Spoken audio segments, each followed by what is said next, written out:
हिम्मत कैसे हुई लड़कियों पर हाथ उठाने की? मुझे लगता है कि ये हार सरकार की नहीं है, हार है अपोजिशन की हार है। प्रधान जी का इस्तीफा हो गया, जिसके बाद कांग्रेस से लेकर समाजवादी पार्टी मिठाई बांट रही है। उनका कहना है कि इसमें विपक्ष की एक बड़ी जीत हुई है, सत्ता पक्ष को हार का सामना करना। तो ऐसे लोगों को इतना नाराज करना ठीक नहीं है। ये विचार करके सोचकर नरेंद्र मोदी जी ने धर्मेंद्र प्रधान का रिजाइन भी ले लिया है और पेपर लीक मामले में जो दोषी है उनके ऊपर कड़ी कार्रवाई करने के लिए कानून बनाने का निर्णय भी ले लिया है। तो विपक्षी दलों ने और कोई मुद्दे लाकर हंगामा करना नहीं चाहिए।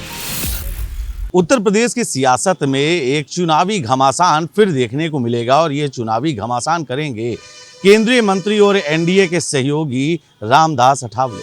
रामदास अठावले आज लखनऊ में मौजूद हैं। लखनऊ में मौजूद रहकर उन्होंने प्रेस कॉन्फ्रेंस की। प्रेस कॉन्फ्रेंस के दौरान उन्होंने घोषणा की कि जिस तरीके से यूपी में एनडीए के और तमाम सहयोगी चुनाव लड़ते हैं, उसमें चाहे वो राजभर हों, चाहे निषाद हों या अनुप्रिया पटेल हो, वो भी यहाँ पर चुनाव लड़ेंगे। उनका साफ तौर पर कहना है कि उत्तर प्रदेश में जिस तरीके से मायावती कमज़ोर हुई हैं, उसके बाद दलित वोटरों का बिखराव हो सकता है और इन वोटरों के बिखराव को रोकने के लिए आरपीआई यानी कि Republican party of India Ramdas Athawale के नेतृत्व में उत्तर प्रदेश की 4 से 5 सीटों पर चुनाव लड़ेगी।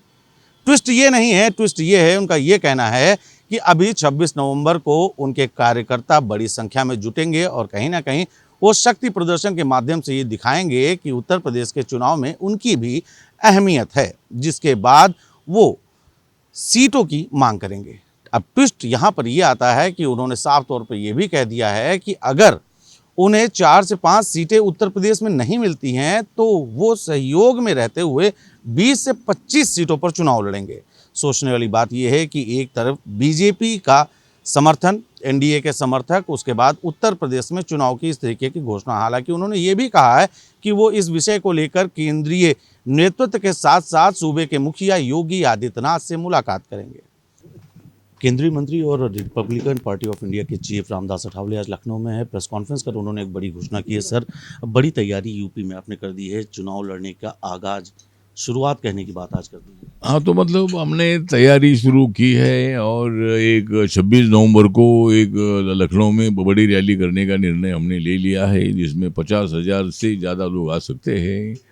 और आने वाले चुनाव में आरपीआई की भूमिका ये है कि बीजेपी ने आरपीआई को यूपी में साथ में रखना चाहिए, क्योंकि मायावती का डाउनफॉल हो रहा है और अगर आरपीआई को साथ में लिया जाता है तो दलित वोट 5-10% वोट ट्रांसफ़र करने में रिपब्लिकन पार्टी को सफलता मिल सकती है और उसका फ़ायदा बीजेपी को हो सकता है।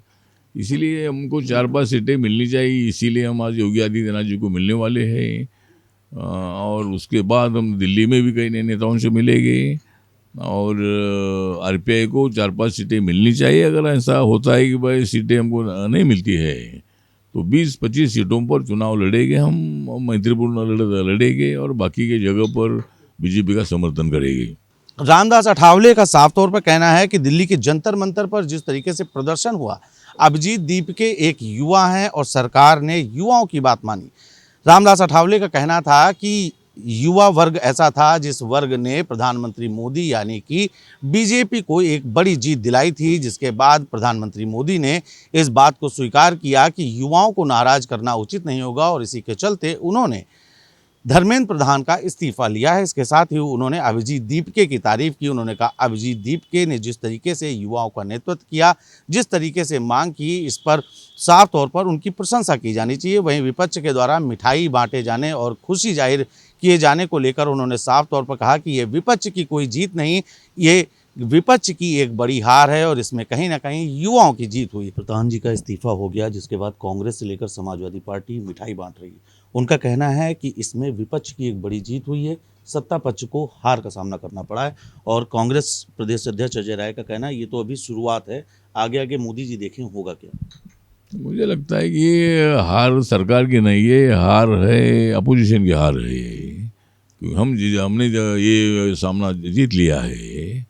सामना तो हमारा युवाओं के साथ था, उनके मन में जो विद्रोह था उस विद्रोह को मिटाने की आवश्यकता थी और वो अड़े हुए थे कि भाई आप कुछ भी निर्णय ले लो, का कानून बनाओ, कुछ करो, लेकिन धर्मेंद्र प्रधान का इस्तीफा देने के लिए हमारा आंदोलन चल रहा है। और अभिजीत जिपके अमेरिका छोड़कर वो इधर इंडिया में आया था और वो हमारे महाराष्ट्र का रहने वाला है, हमारे दलित समाज का वो है।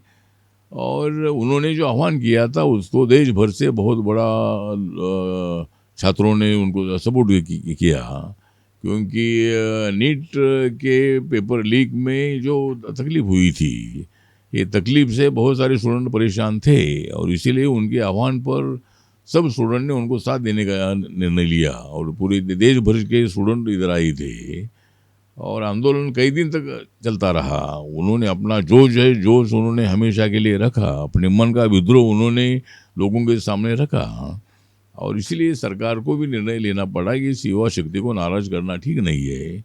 जिस युवा शक्ति ने हमको सत्ता पर बिठाया है, उन्होंने हमको वोटिंग किया है, तो ऐसे लोगों को इतना नाराज करना ठीक नहीं है। ये विचार करके सोच कर नरेंद्र मोदी जी ने धर्मेंद्र प्रधान रिजाइन भी ले लिया है और पेपर लीक मामले में जो दोषी है उनके ऊपर कड़ी कार्रवाई करने के लिए कानून बनाने का निर्णय भी ले लिया है।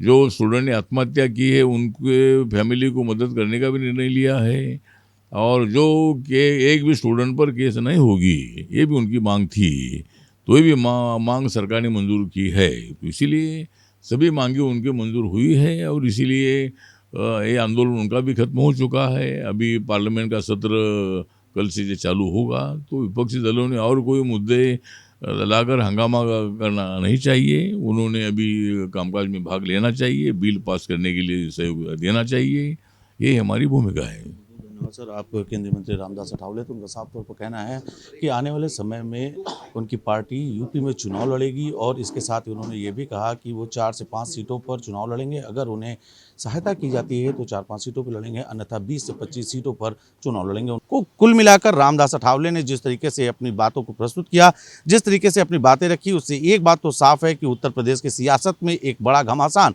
देखने को मिलेगा, क्योंकि रामदास अठावले की इस घोषणा से कहीं ना कहीं बीजेपी को सोचना जरूर पड़ जाएगा, क्योंकि जिस तरीके से रामदास अठावले ने सीट की मांग की है, उन्होंने 2 शर्तें रखी हैं। या तो उन्हें स्वेच्छा से 4 से 5 सीटें दी जाएं, अन्यथा वो 20 से 25 सीटों पर चुनाव लड़ेंगे।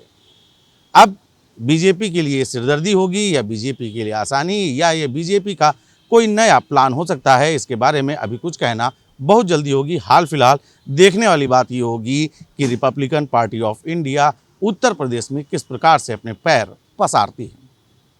सहयोगी सौरभ के साथ एशियन न्यूज़ के लिए लखनऊ से मैं नितेश मिश्रा।